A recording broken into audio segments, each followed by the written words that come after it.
Bismillahirrahmanirrahim. Assalamualaikum warahmatullahi wabarakatuh. Perkenalkan, nama saya Dian. NIM saya B1C1244045. Pada video kali ini saya akan membahas materi tentang pertemuan kelima, yaitu usaha mikro kecil menengah. Nah, kita mulai saja dari pengertian. Pengertian UKM dan UMKM.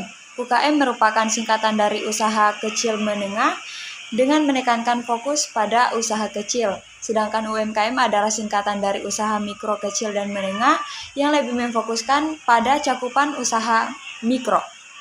Nah, yang kedua ada aspek perbedaan antara UKM dan UMKM.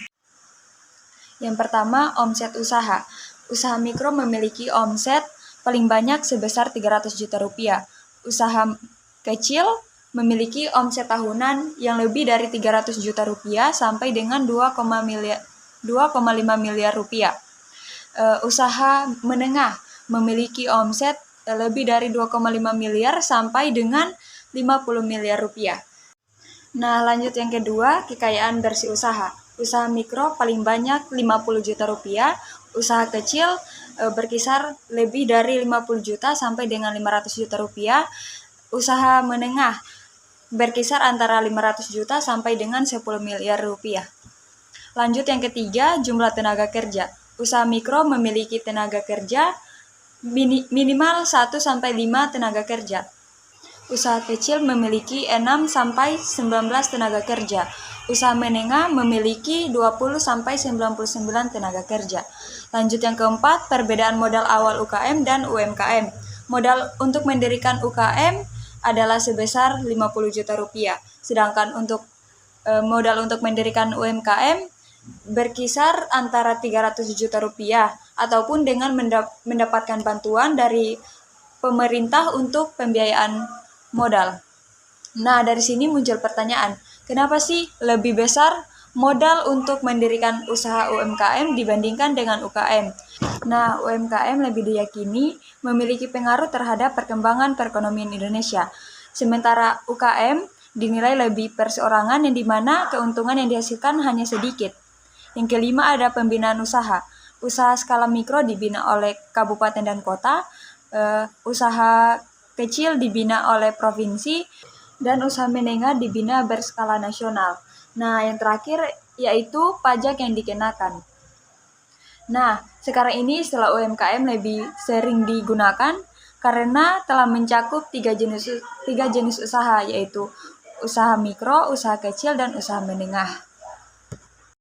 Nah, lanjut lagi, berdasarkan perkembangan, UMKM di Indonesia dibedakan menjadi 4 kriteria.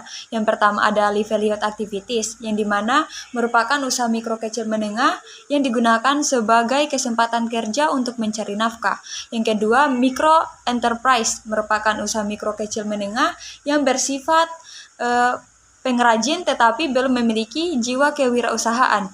Nah, yang ketiga, Small Dynamic Enterprise merupakan usaha mikro kecil menengah yang telah memiliki jiwa kewirausahaan dan mampu menerima pekerjaan subkontak dan ekspor.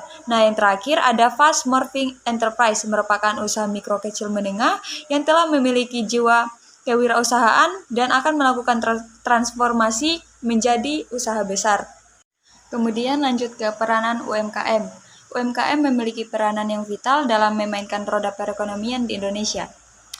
Selain itu ada beberapa peranan UMKM lainnya, di antaranya yang pertama menyediakan lapangan pekerjaan, yang kedua mensejahterakan masyarakat, yang ketiga menyerap tenaga kerja yang ada di Indonesia, yang keempat membantu dalam pengelolaan sumber daya yang ada di dalam setiap daerah-daerah, yang kelima memiliki kontribusi besar terhadap pendapatan daerah dan nasional negara dalam bentuk